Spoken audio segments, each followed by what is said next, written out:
औज़ुबिल्लाहिमिनश्शैतानिर्रजीम बिस्मिल्लाहिर्रहमानिर्रहीम अस्सलामु अलैकुम वरहमतुल्लाहि वबरकातुहू। व्यूअर्स, मैं हूं मोहम्मद नदीम और आप देख रहे हैं एचटेक IT education. Viewers, C plus plus programming का ट्यूटोरियल उसका सिलसिला जारी है और आज हम बहुत ही इम्पॉर्टेंट टॉपिक, एक फंडामेंटल टॉपिक प्रोग्रामिंग का, और वो है वेरिएबल और डाटा टाइप्स। तो आज इंशाल्लाह हम प्रोग्राम के अंदर डाटा टाइप्स और वेरिएबल की प्रैक्टिस करेंगे।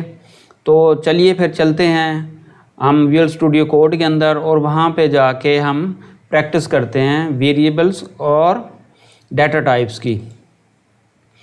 अच्छा व्यूअर्स, ये देखें, ये हमारे पास एक सैम्पल प्रोग्राम है जिसके अंदर मैंने क्या किया है कि यहाँ पे आपके लिए कुछ वेरिएबल्स डिक्लेयर किए हैं। सबसे पहले तो आप ये देखें कि जो वेरिएबल्स हैं basically C plus plus program के अंदर, ये आपका यूँ कह लें कि जो आपका प्रोग्राम है उसका फंडामेंटल पार्ट है, उसी का यानी कि एक बुनियादी हिस्सा है प्रोग्राम का। उसकी रीज़न क्या है? उसकी रीज़न ये है कि हमें प्रोग्राम के अंदर मुख्तलिफ़ वैल्यूज़ को स्टोर करना पड़ता है, फिर उनको रिट्रीव करना पड़ता है और बाज़ औक़ात उनको ऐड और मल्टीप्लाई और यूँ कह लें कि उनके ऊपर ऑपरेशन करना पड़ता है। तो उसके लिए हमें वैल्यूज़ टेम्परेरी तौर पे रैम के, मेमोरी से मुराद रैम के अंदर हमें वो रखने पड़ते हैं वेरिएबल्स को। तो इसलिए वेरिएबल्स का जो यूज़ है, ये यूँ कह लें कि प्रोग्रामिंग, किसी भी प्रोग्रामिंग लैंग्वेज को ले लें, उनके अंदर वेरिएबल्स को यूज़ करना ये बहुत इम्पॉर्टेंट है और इससे मतलब जो प्रोग्रामिंग है उसके अंदर बहुत ज़्यादा हमें आसानी मिलती है। ये जो वेरिएबल है, सिंपली आप ये कह सकते हैं कि मेमोरी के अंदर आपके पास एक कंटेनर है जो कोई वैल्यू होल्ड करेगा। फ़र्ज़ किया, जिस तरह मैंने ये यहाँ पे लिखा है इंट, थोड़ा सा बड़ा कर देते हैं इसको ताकि आपको आसानी हो। मैंने यहाँ पे लिखा है इंट और उसके बाद यहाँ पे लिखा है num1। अभी इसमें क्या हुआ कि ये पहले डाटा टाइप है उस वेरिएबल की और उसके बाद उसको नाम दिया है num1 का और उसको एक वैल्यू असाइन कर दी है 5 की। अब थ्रू आउट द प्रोग्राम, जहाँ पे भी हम प्रोग्राम के अंदर यूज़ करेंगे, या इस ख़ास तौर पे चूँकि इसका जो स्कोप है लोकल लेवल का है, तो इन पैरेंथेसिस के अंदर ये जो num1 है, जब तक हम इसको चेंज नहीं करते, इसमें वैल्यू चाहे इस पॉइंट पे चेक करेंगे चाहे इस पॉइंट पे चेक करेंगे तो इसकी वैल्यू जो है वो 5 होगी। लेकिन इसको हम प्रोग्राम के अंदर चेंज कर सकते हैं और अब अभी थोड़ी देर बाद हम इसको क्या करें, मल्टीप्लाई कर दें 5 से, तो मतलब 25 हो जाएगी। तो इसलिए इसको जो है वेरिएबल कहते हैं। ये जो इसका नाम हमने रखा है कि ये वेरिएबल है, या इसको आइडेंटिफायर भी कहते हैं, उसकी रीज़न ये है कि इसमें वैल्यू चेंज हो जाती है। अच्छा, उसके बाद एक और चीज़ आती है, वो आती है जी कि declaration and definition of variable. देखें, डेक्लेरेशन का मतलब ये है कि हमने प्रोग्राम के अंदर कहीं पे भी इसको मेंशन कर दिया तो समझें कि उसको डिक्लेयर कर दिया। लेकिन जब प्रोग्राम आपका एग्जीक्यूट होगा तो एग्जीक्यूट जो ही ये कंट्रोल यहाँ पे आएगा तो वो चेक करेगा कि कितनी वेरिएबल्स हमारे प्रोग्राम में यूज़ हो रही हैं। ये C plus plus point of view से बात कर रहा हूँ। तो मेमोरी के अंदर जाके वो आपके जो ये वेरिएबल्स हैं इनके लिए स्पेस एलोकेट कर देगा। अब जो पहला काम था वो था डेक्लेरेशन, और मेमोरी के अंदर जो स्पेस हम एलोकेट कर रहे हैं वो हमारे पास है डेफिनीशन। ठीक है जी। तो ये होता है डेफिनीशन और डेक्लेरेशन, यानी कि डेफिनीशन डेक्लेरेशन में क्या होता है कि वेरिएबल क्रिएट होती है और मेमोरी के अंदर उसको स्पेस एलोकेट हो जाती है। और दूसरे नंबर पे वेरिएबल का नाम जो होता है उसमें रिज़र्व वर्ड नहीं आ सकते, और चूँकि जिस तरह इफ़ एल्स है या ये इंट है, फ्लोट है, ये चूँकि रिज़र्व वर्ड है, ये नहीं आ सकते। इसमें कुछ और लिमिटेशंस हैं जो आप आगे डिटेल में पढ़ेंगे कि इनका नाम का मतलब है जो है वो ख़ास तरीक़ेकार है और उसके अकॉर्डिंगली हम इनके नेम यहाँ पे मेंशन करेंगे। अच्छा, उसके बाद आता है डाटा टाइप। डाटा टाइप के अंदर ये देखें कि ये जो इंट है, अब इंट बेसिकली आपके पास एक होल नंबर है, ठीक है, और मेमोरी के अंदर ये 4 बाइट लेगा और हर बाइट के अंदर 8 बिट्स होते हैं। Bits mean binary digits. तो टोटल अब 32 बाइनरी डिजिट्स हो गए, ये 32 बिट्स हो गए एक इंटीजर वेरिएबल के, यानी कि 4 बाइट्स। अब इसका मतलब ये हुआ कि हमारी जो मेमोरी, जो ही ये यहाँ पे मतलब ये डिक्लेयर होगा, तो डिक्लेयर होते वक्त इसके लिए मेमोरी के अंदर 4 बाइट्स यूँ कह लें कि इस इंटीजर वेरिएबल के लिए वहाँ पे रिज़र्व हो गए। इसी तरह फ्लोटिंग भी 4 बाइट लेता है, तो जो ही ये डिक्लेयर होगी और डिफ़ाइन होगी तो इसके लिए भी 4 बाइट, और जो करैक्टर है वो 1 बाइट लेता है। String according to the length जो होती है उसके अकॉर्डिंगली उसको वो स्पेस मिलती है, और फिर बूलियन की वैल्यू आएगी, ये भी 1 बाइट लेता है, तो इसको भी 1 बाइट अलाट हो जाएगी। अच्छा, अब हम ये तो यूँ कह लें कि इसका थोड़ा इंट्रोडक्शन था वेरिएबल और डाटा टाइप का। अब हम ये करते हैं कि देखें, सबसे पहले मैंने कहा जी कि अच्छा मैंने ये कहा कि जो ये प्रोग्राम यहाँ पे आएगा तो ये सारी डिफ़ाइन हो जाएंगी, वो हम अभी देखते हैं कि कैसे होती हैं। आप ये देखें, यहाँ हमारे पास ना ये यहाँ पे डिबगिंग टूल है, इसको जब आप ओपन करेंगे ना, ये देखें इसमें वेरिएबल्स आएंगी, इसमें वॉच विंडो आएगी, इसमें कॉल स्टैक आएगा और ब्रेक पॉइंट्स आएंगे जितने ब्रेक पॉइंट्स होंगे। अब ये वाला ब्रेक पॉइंट ये था तो ये शो कर रहा है, अगर मैं यहाँ पे लगा दूँ यहाँ पे आ गया। अब ये जो ब्रेक पॉइंट्स होते हैं, जब एग्जीक्यूशन हो रही होती है तो कंट्रोल यहाँ पे आके रुकता है ताकि हम उसको डिबग कर सकें। डिबग का मतलब ये है कि हम उसको ज़रा एनालाइज कर सकें और उन वैल्यूज़ को और उन स्टेटमेंट्स को देख सकें, उनकी वैल्यू क्या है, कोई गलत हो रही है, सही हो रही है। अगर हमारा कोई जो मतलब जो हमें रिक्वायर्ड रिज़ल्ट्स हैं उस प्रोग्राम के अगर नहीं आ रहे तो उसके लिए हमें फिर डिबगिंग करनी पड़ती है। और डिबगिंग ऐसे ही होती है कि फिर हम अपना एडिटर के अंदर प्रोग्राम रन करते हैं और डिबगर लगा लेते हैं। डिबगर यही ब्रेक पॉइंट, ही डिबगर से मीन ब्रेक पॉइंट, डिबगर लगा लेते हैं और फिर हम उसको चेक करते हैं। अभी मैं अब आपको ये करके दिखाता हूँ, चेक करके दिखाता हूँ कि होता क्या है।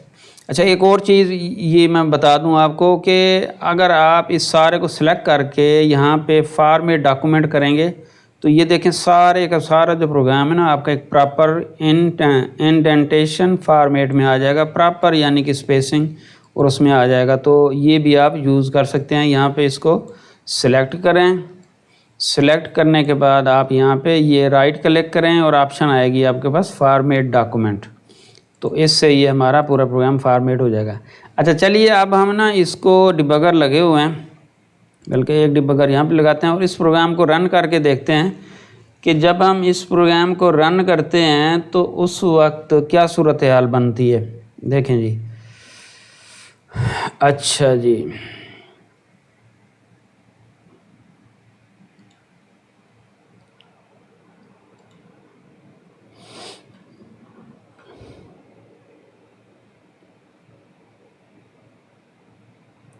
अभी ये हमारे पास ये देखें यहाँ पे आ रहा है बिल्डिंग हो रही है, मतलब बिल्ड बन रही है, और अब बिल्ड मुकम्मल होगी, ये फिनिश होगी, ये अब हमारी एग्जीक्यूशन स्टार्ट होगी।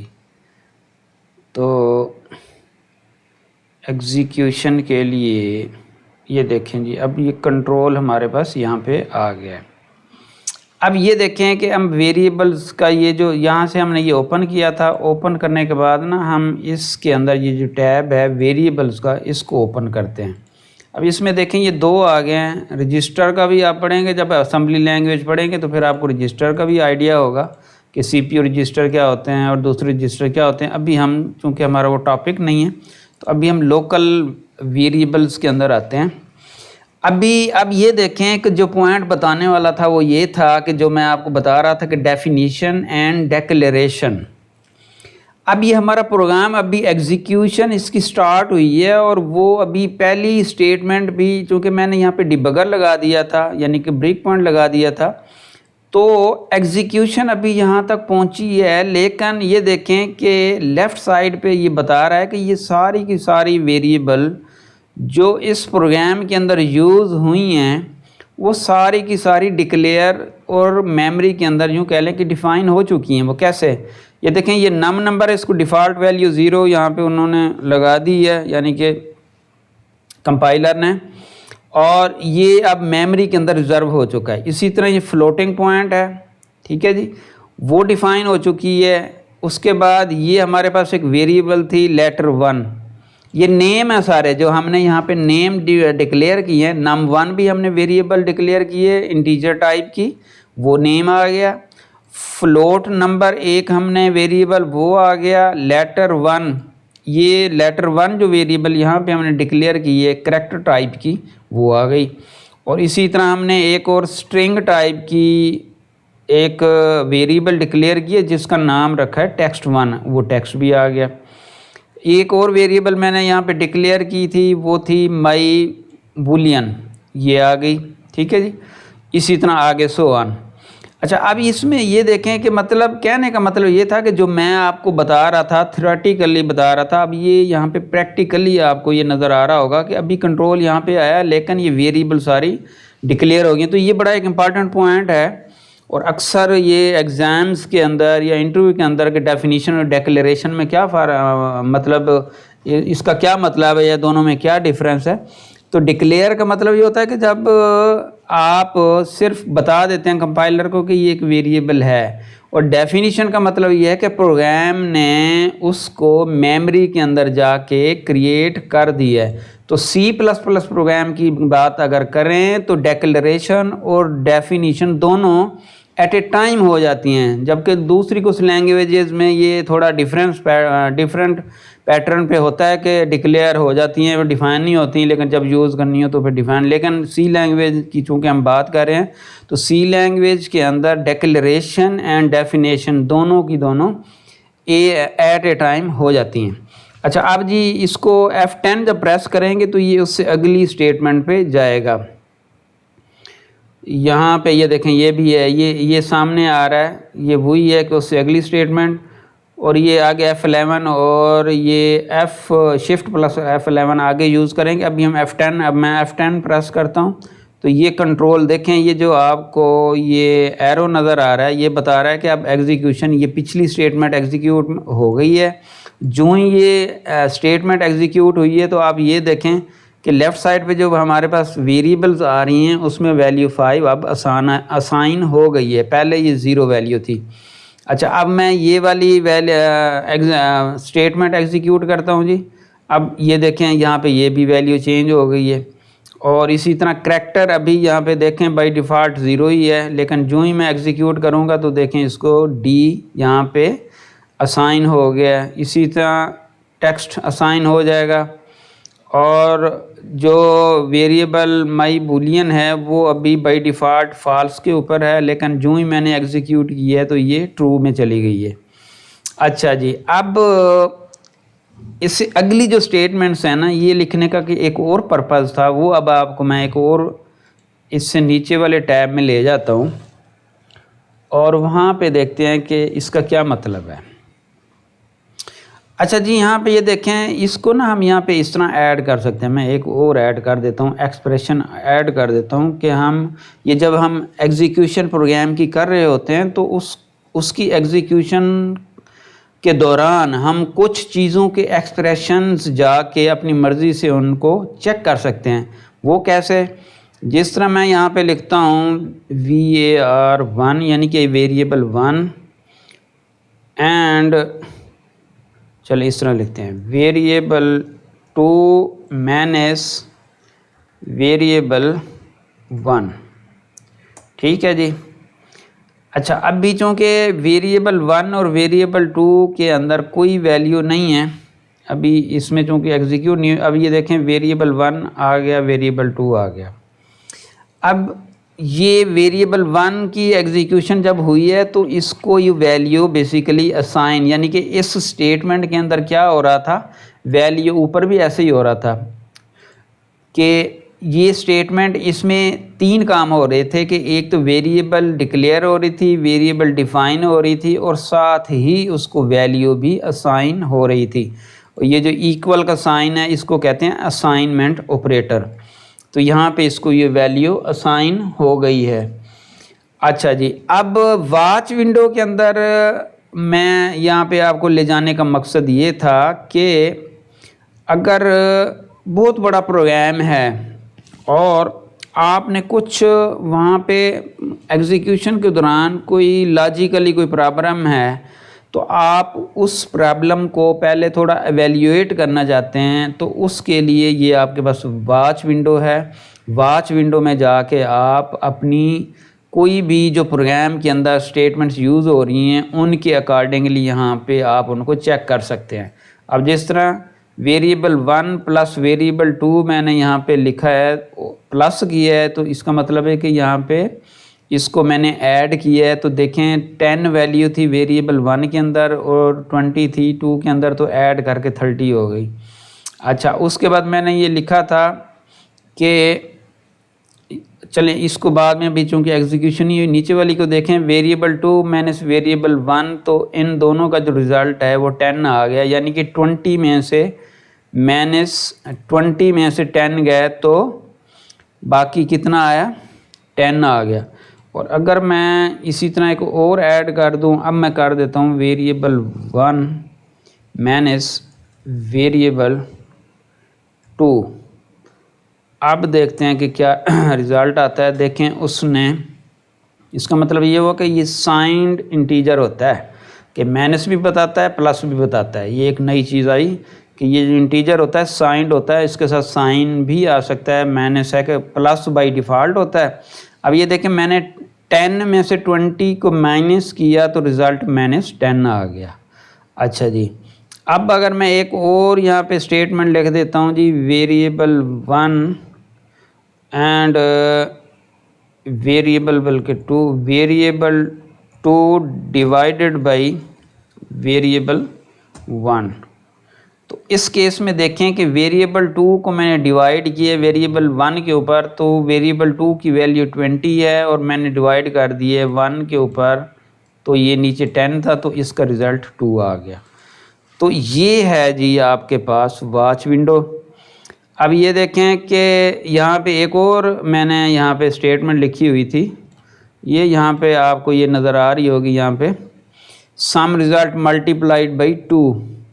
तो सम रिज़ल्ट के अंदर पहली बात तो ये है कि ये 30 है, और 30 कैसे आया, वेरिएबल 1 प्लस वेरिएबल 2 को मैंने ऐड किया तो उसका रिज़ल्ट इसमें जाके स्टोर हुआ। अब एक्सप्रेशन विंडो के अंदर मैंने क्या किया कि अब इस रिज़ल्ट को मैंने मज़ीद मल्टीप्लाई कर दिया 2 से, तो इस वजह से ये यहाँ पे 60 आ गया।